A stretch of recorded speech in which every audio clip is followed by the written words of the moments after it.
Think ancient Greece is just old stories and crumbling temples? Imagine a world without democracy, theaters, the Olympics, or philosophy. The ideas born in this rocky corner of the Mediterranean shape how you think and live today. When we study ancient Greece, we look into a mirror, seeing their struggles and passions.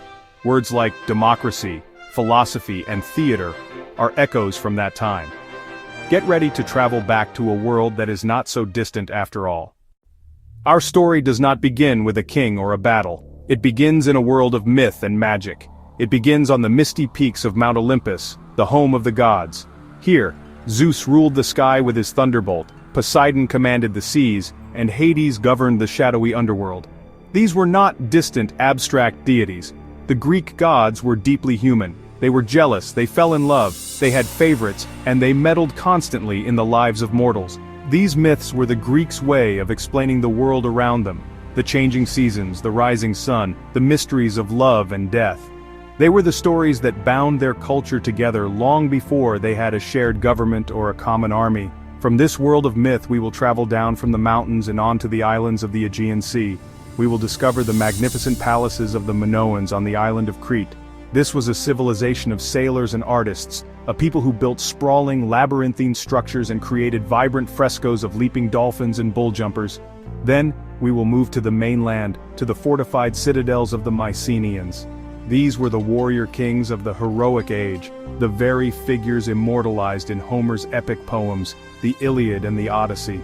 We will walk the same ground as legendary figures like Agamemnon and Achilles, exploring a society built on honor, glory, and the spoils of war. But then, darkness falls. After the collapse of these early Bronze Age civilizations, Greece entered a period often called the Dark Ages. It was a time of decline, when writing was lost, trade dwindled, and communities became small and isolated. Yet even in this shadow, the seeds of a new world were being sown. It was during these centuries that the foundations for the classical Greece we know were laid. Oral traditions kept the old stories alive, ironworking technology spread, and a new political unit began to take shape, the polis or city-state. This was the crucible in which the future of Greece would be forged, a time of quiet but profound transformation. Our journey will then witness the spectacular rebirth of Greek civilization. We will see the rise of these independent city-states, each with its own government, its own army, and its own unique identity. We will explore the rigid military society of Sparta, where life was dedicated to the state from birth. We will then turn to its great rival, Athens, the birthplace of democracy, where citizens debated law and policy in the open air. We will see how these cities and others like Corinth and Thebes competed, fought, and collaborated, creating a dynamic and often volatile world that would eventually face the greatest empire on earth and in doing so, enter its most brilliant and defining era.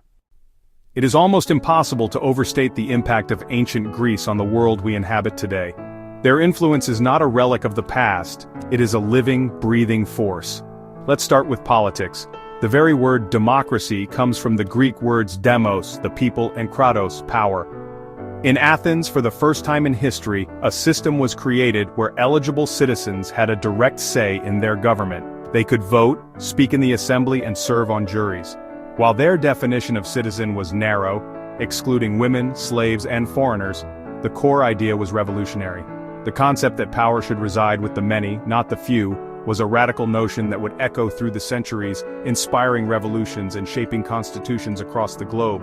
Then there is philosophy, which literally means love of wisdom. Before the Greeks, big questions were usually answered with mythology. The Greeks, however, started to look for answers in the world itself, using logic and reason. Thinkers like Socrates, Plato, and Aristotle laid the groundwork for all of Western philosophy. Socrates taught us to question everything. Plato explored ideas of justice and ideal forms. Aristotle categorized the natural world, invented formal logic, and wrote about everything from ethics to biology. They created the very language we use to discuss abstract concepts, and their work continues to be the starting point for anyone who asks the big questions about life, the universe, and everything in between. Let's not forget the arts and sciences. The Greeks invented drama as we know it, creating the genres of tragedy and comedy. They built open-air theaters where thousands could gather to watch stories that explored the deepest aspects of the human condition. In architecture, they gave us the classical orders, Doric, Ionic, and Corinthian. Principles of balance, proportion, and harmony that are still used in buildings from the White House to your local bank. In science, Pythagoras developed his famous theorem, Euclid laid down the rules of geometry, and Hippocrates, the father of medicine, established a code of ethics for doctors that is still sworn today. Their commitment to rational inquiry set the stage for the scientific revolution centuries later. Even our entertainment and our ideals of physical excellence have Greek roots. The Olympic Games, first held in 776 BC, were a religious festival and an athletic competition that brought the Greek world together. The ideal of a sound mind in a sound body was central to their culture. They celebrated the human form in their sculptures, striving for a perfect, idealized beauty. This combination of intellectual and physical development created a holistic view of human potential. From the marathon race to the heroic blockbuster movie, the fingerprints of ancient Greece are all over our modern culture, reminding us that the past is never truly past. As we explore ancient Greece, we'll look beyond famous names and postcard images. We aim to understand daily life, from farmers tending olive groves to women running households. This is a story of conflict, from the Battle of Marathon to Alexander the Great's conquest and the spread of Hellenistic culture. Ultimately, we'll examine Greece's enduring legacy and its profound impact on the Western world. Before temples and city-states, there was chaos. From this void emerged Gaia, the earth, and Uranus, the sky, whose children were the Titans, led by Cronus. Cronus, fearing a prophecy, swallowed his children. Rhea saved Zeus, who later freed his siblings, sparking the Titanomachy. Zeus and the Olympians triumphed, casting the Titans into Tartarus. They divided the universe, ruling from Mount Olympus. Life on Mount Olympus was anything but peaceful. Think of it as a high-stakes supernatural soap opera. The 12 Olympian gods were a complicated, dysfunctional, and dramatic family. At the head was Zeus, king of the gods. His brothers Poseidon and Hades ruled their own kingdoms. Zeus's children included Ares, the god of war, and Athena, the goddess of wisdom. These gods had distinct personalities and flaws. These myths were the foundation of Greek religion and culture, providing a framework for understanding the world. Long before the Parthenon, the Minoans flourished on Crete. Named after the mythical king Minos, theirs was a Bronze Age culture. They were traders and artists whose power came from the sea. Their palaces were centers of government and religion. The Palace of Knossos, a labyrinthine structure, may have inspired the myth of the Minotaur's labyrinth. Vibrant frescoes depict a society that loved life. Bull leaping, a famous image, shows their unique relationship with nature. The Minoan decline remains a mystery. The eruption of Thera caused tsunamis. The Mycenaeans eventually took control, ushering in a new era. As the Minoan civilization faded, the Mycenaeans rose to dominance. Their civilization flourished from 1600 to 1100 BC. Unlike the Minoans, the Mycenaeans were warriors. Their society was built around fortified citadels like Mycenae, Tiryns, and Pylos. At the center of each citadel was the Megaron, the king's throne room. They adapted the Minoan script to write an early form of Greek, known as Linear B. Their tombs were filled with gold death masks and bronze weapons. This warrior ethos formed the basis for the stories of the Trojan War. Around 1200 BC, the Mycenaean citadels were attacked and burned, plunging Greece into darkness. After the fiery collapse of the Mycenaean palaces, Greece entered a period that historians call the Dark Ages. This sounds dramatic, and in many ways it was. The term dark doesn't mean it was a time of evil, but rather a time from which we have very little information. The complex, centralized society of the Mycenaeans vanished. Their script, Linear B, disappeared because the bureaucracy that used it no longer existed. Without written records, our knowledge of this period from about 1100 to 800 BC becomes incredibly hazy. It's like the lights went out on Greek civilization, leaving us to piece together the story from fragments of pottery and the contents of graves. During this time, life became simpler and more localized. The great kingdoms broke apart, and the population of Greece seems to have dropped significantly. People abandoned the ruined citadel sites and lived in small, isolated villages and hamlets. It was a time of subsistence farming and herding, a struggle for survival. Trade with the outside world, which had been so vital to the Minoans and Mycenaeans, dwindled to almost nothing. The magnificent art and architecture of the Bronze Age were replaced by simpler pottery with geometric designs. For centuries it seemed as though the grand achievements of the past had been completely forgotten, lost in the rubble of the fallen palaces. Yet this period of decline was also a period of profound transformation. It was a crucible in which a new Greek identity was forged. Without kings and palaces, power structures became smaller and based around local chieftains or big men.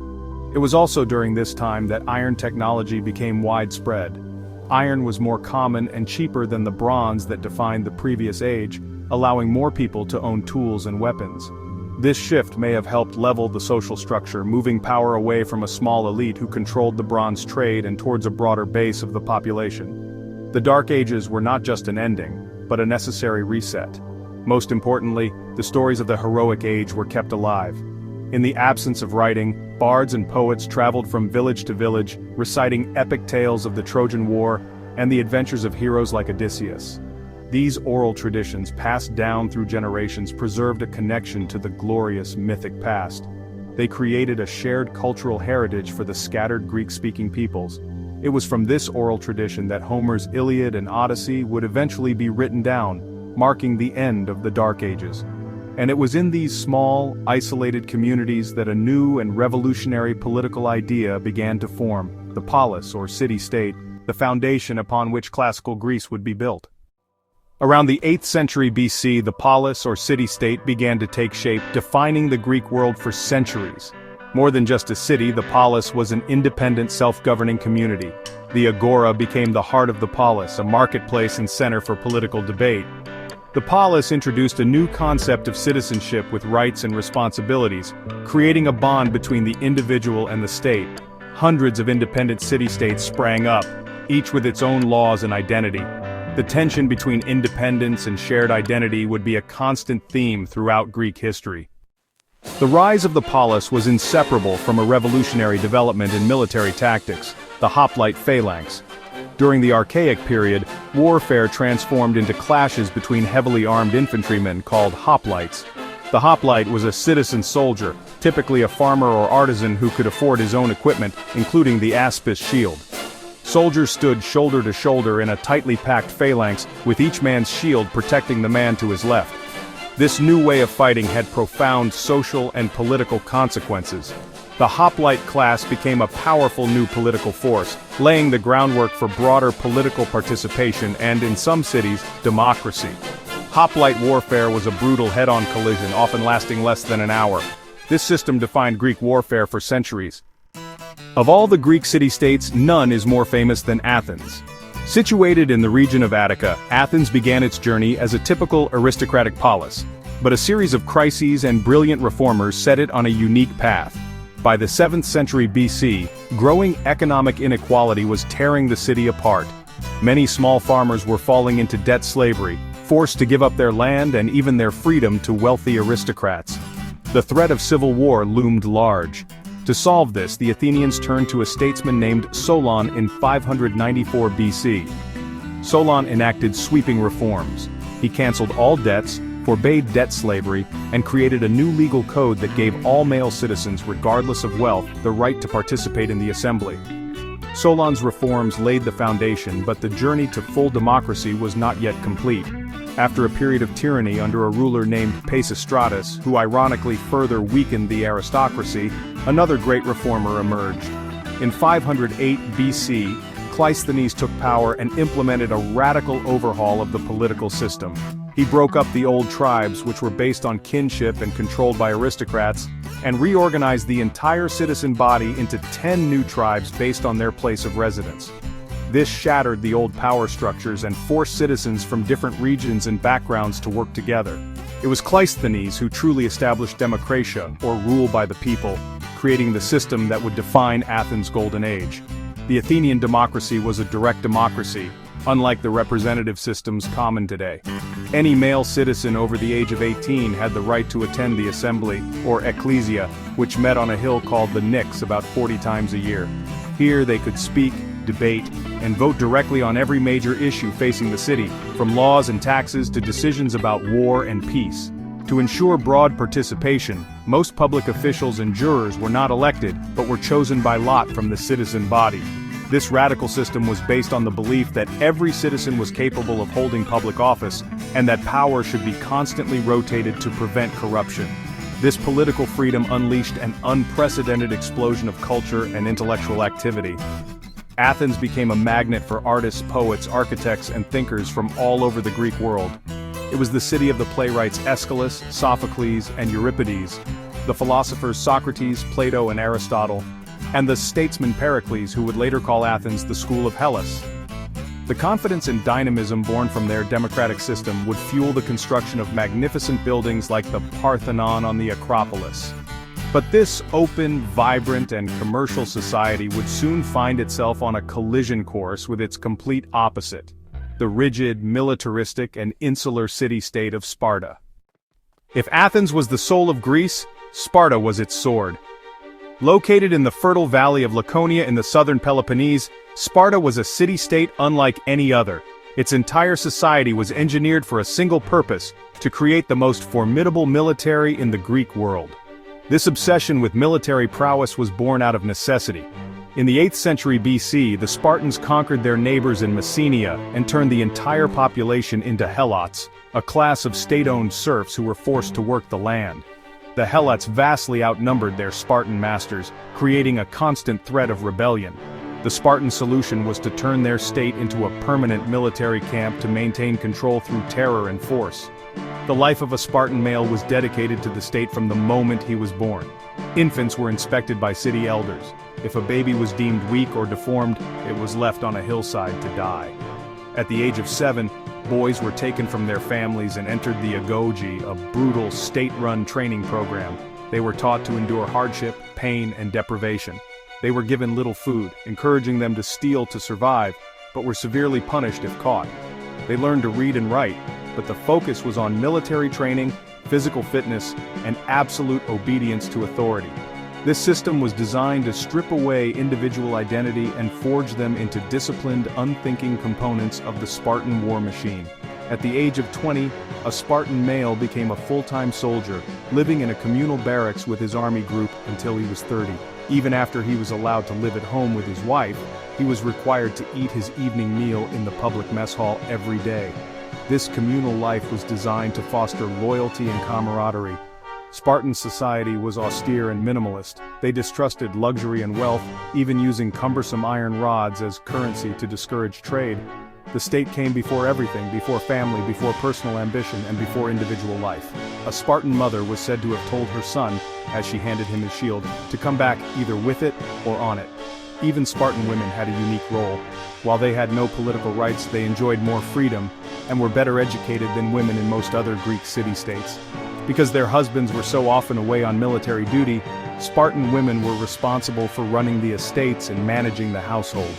They were also expected to be physically fit, participating in athletic competitions, with the belief that strong mothers would produce strong sons for the Spartan army. The entire system, the agoge, the helots, the role of women, was a radical and extreme experiment in social engineering, creating a society that was stable, powerful, and feared throughout Greece. The rivalry between Athens and Sparta often dominates the story of ancient Greece, but they were just two of hundreds of city-states. One of the most important was Corinth, a major commercial hub. This prime location made Corinth incredibly wealthy from trade. Corinth's wealth allowed it to become a significant military and political power. Another major power was Thebes. In the 4th century BC, Thebes experienced a brief but brilliant period of dominance, challenging the established order. The Greek world was a dynamic and multipolar system. Beginning around 750 BC, the Greek world began to, burst its seams. In a remarkable wave of expansion that lasted for over 2 centuries, Greeks set out from their home cities to establish new, independent communities all across the Mediterranean and Black Seas. This was not colonization in the modern sense of an empire conquering foreign lands. Instead, a Greek city-state, the metropolis or mother city, would sponsor a group of its citizens to found a new, independent polis, or apoikia, a home away from home. This process was often driven by land hunger, overpopulation, political unrest, or the desire for new trade opportunities. It was honestly one of the most significant movements of people in the ancient world. The process of founding a colony was a formal and religious affair. The mother city would first consult the oracle of Apollo at Delphi to seek the god's blessing and guidance on a suitable location. A founder, the Orkistes, would be chosen to lead the expedition. When the colonists arrived at their new site, the Orkistes would be responsible for laying out the city, distributing the land among the settlers, and establishing its laws and government. The new polis would be completely independent, but it would often maintain strong ties with its metropolis, sentimental, religious, and trade ties. This process spread Greek culture, language, and the concept of the polis far beyond the shores of the Aegean. The scale of this expansion was immense. Greek colonies stretched from the eastern coast of Spain to the shores of the Black Sea in the east. In southern Italy and Sicily, the concentration of Greek cities was so great that the Romans would later call the region Magna Graecia, or Great Greece. Powerful new cities like Syracuse in Sicily, Neapolis, modern Naples, in Italy, and Massalia, modern Marseille in France became major centers of Greek culture and commerce. These colonies were not established in empty lands. The Greeks often had to compete and interact with native peoples like the Etruscans in Italy or the Scythians around the Black Sea, creating vibrant, multicultural frontier societies. This great colonization movement had a profound impact on the development of Greece itself. It created a vast trading network that brought new resources, wealth, and ideas back to the Greek mainland. It acted as a safety valve, relieving social and political pressures in the home cities. Most importantly, it solidified a sense of a shared Greek identity. As Greeks from different cities encountered non-Greek peoples across the Mediterranean, they became more aware of what they had in common: their language, their gods, their myths, and their political way of life. The rise of the polis was not just an internal development, it was a phenomenon that the Greeks exported across the known world, forever changing the cultural map of Europe. Beyond politics and philosophy, the heart of Athenian life was the oikos, the household. The male citizen, the kyrios, managed finances and produced an heir. Women were confined to the home, managing domestic affairs. Homes were modest, with gendered spaces. Slavery was integral to the household. Slaves, acquired through war, allowed citizens leisure time for democracy and the arts. Religion permeated every aspect of ancient Greek life, from grand ceremonies to daily rituals. The Greeks worshipped the Olympian gods and local heroes. Each city-state had a patron deity, linking its welfare to the god's favor, achieved through sacrifices and festivals. Sacrifice was central to worship. The meat was shared in a communal feast, reinforcing bonds between gods and community.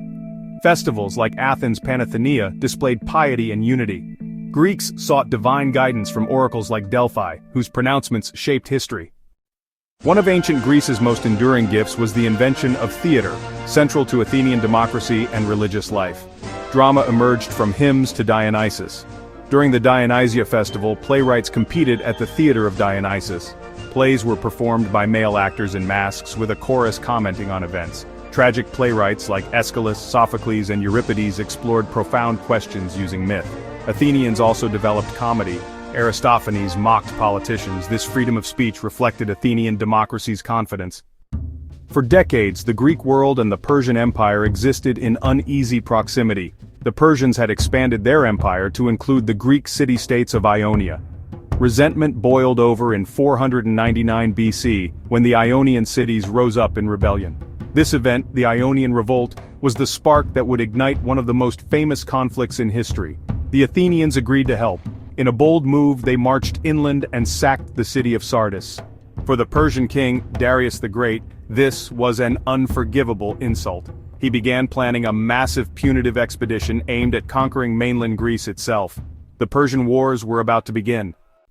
In 490 BC, King Darius invaded Greece. The fleet landed at Marathon near Athens. The outnumbered Athenians faced the Persians. The Athenian army marched to Marathon. Miltiades devised a daring plan. The Athenians won a stunning victory. 10 years later, the Persians returned, led by Xerxes. A Greek force, including 300 Spartans led by Leonidas, held the pass at Thermopylae. They made a heroic stand. The Persians, having bypassed Thermopylae, swept south and burned Athens, but Themistocles lured their massive fleet into the narrow straits of Salamis. There, the agile Greek triremes crushed the Persians, forcing Xerxes to retreat and leaving his army vulnerable. The following year at Plataea, united Greek forces decisively defeated the Persians, preserving Greek independence and paving the way for a cultural golden age.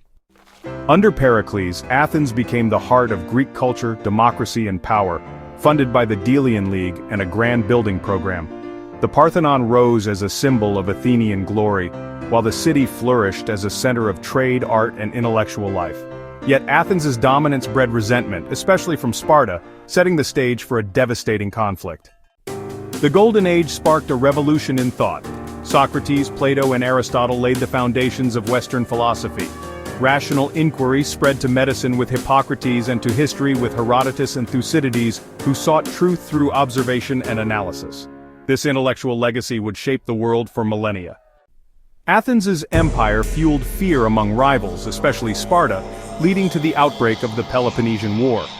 Pericles' defensive strategy kept Athens safe behind its walls, but a devastating plague killed a third of the population, including Pericles himself. The war devolved into a brutal, endless struggle, shattering the dreams of the Golden Age. Athens gambled everything on a massive invasion of Sicily, hoping for glory and dominance. The expedition ended in disaster. Its fleet destroyed, its army lost, and its confidence shattered.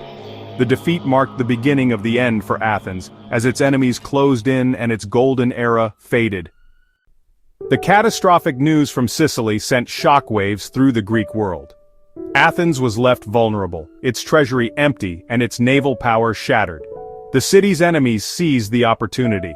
Allies within the Delian League began to revolt. Most critically, Sparta, acting on the advice of the traitor Alcibiades, made a decisive strategic move. They established a permanent fort at Decelia, allowing them to raid the countryside year-round and cut Athens off from its silver mines. Even worse, the Persians re-entered the picture. They provided Sparta with the one thing it had always lacked: a massive supply of gold to build and man a powerful navy.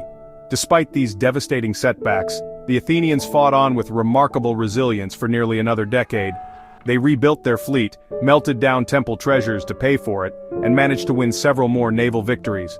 The democracy was briefly overthrown but was quickly restored.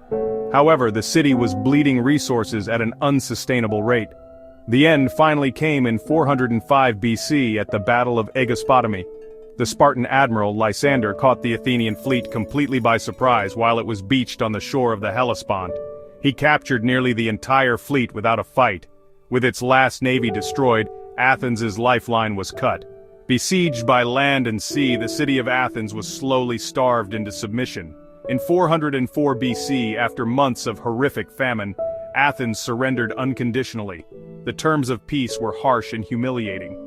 The city was forced to tear down its long walls and the fortifications of its port, Piraeus. It had to surrender all but a handful of its remaining warships and was forced to dissolve its empire. Sparta's allies like Corinth and Thebes argued for the complete destruction of the city. Sparta, however, resisted this and allowed the city to survive, installing a brutal puppet oligarchy known as the 30 Tyrants. The end of the Peloponnesian War marked the end of the Golden Age and the end of Athens' supremacy in Greece. The long, bloody conflict left the entire Greek world exhausted, impoverished, and deeply divided.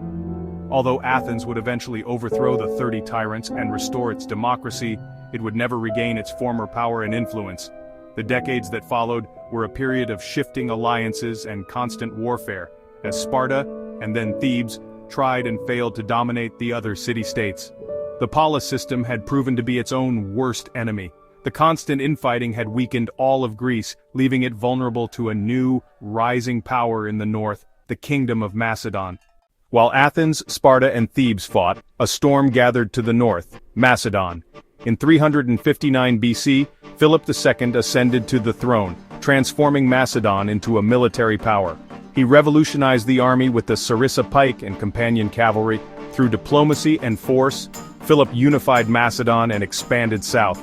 The Battle of Chaeronea in 338 BC marked the end of the independent city-state era. Philip formed the League of Corinth, uniting Greece under his leadership with plans for a campaign against Persia. Philip's assassination paved the way for his 20-year-old son Alexander to secure the throne. After crushing rebellions, Alexander crossed into Asia in 334 BC. His daring charge at the Granicus River secured a stunning victory, opening Asia Minor.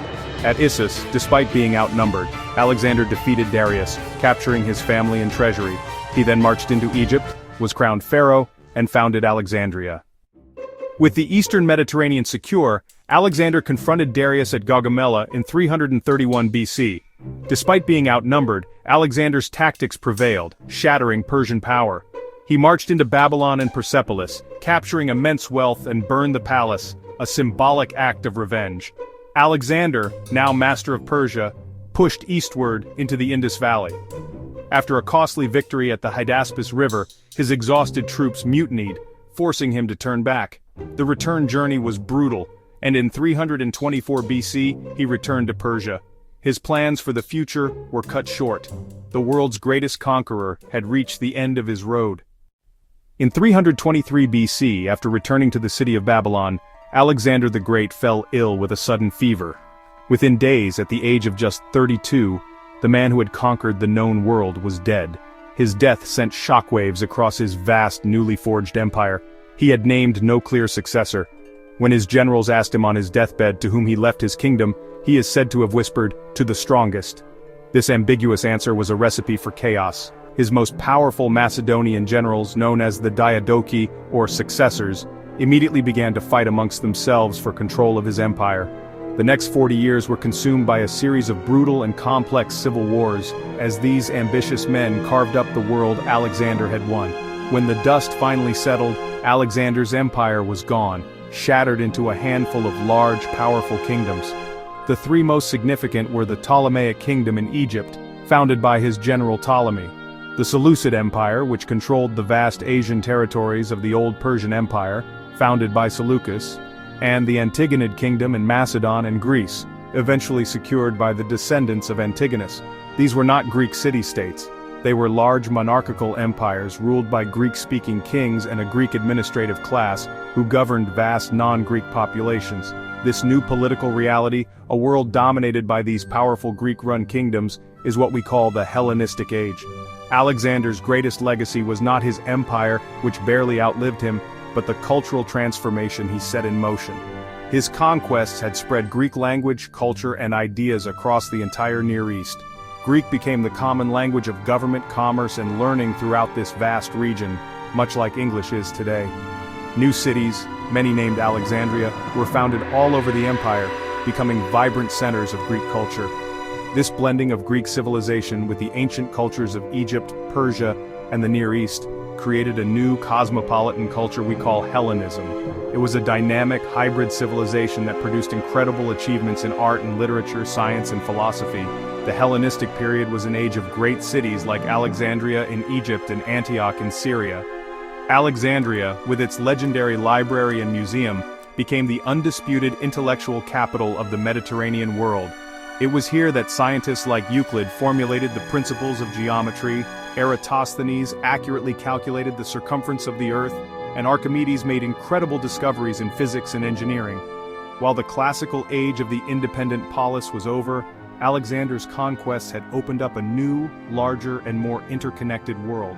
This Hellenistic world, with its powerful kingdoms and its shared Greek culture, would be the world that the next great superpower, Rome, would eventually encounter and conquer.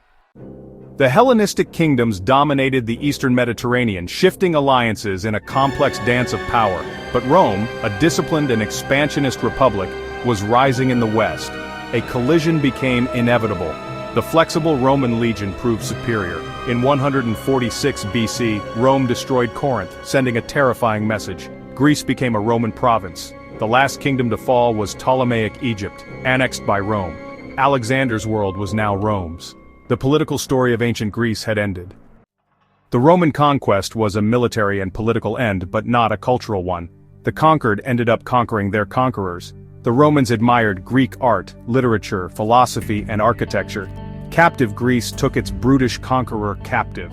Through Rome, Greek culture was preserved, amplified, and spread. The Romans became the great transmitters of the Greek legacy. The blueprint that Greece had created was now being implemented on a global scale. It is that ideas can be more powerful and more enduring than any empire. The echo of ancient Greece is all around us. It simply found a new, more powerful vehicle to carry its legacy forward. The light that was kindled in that small, rocky corner of the world was never extinguished.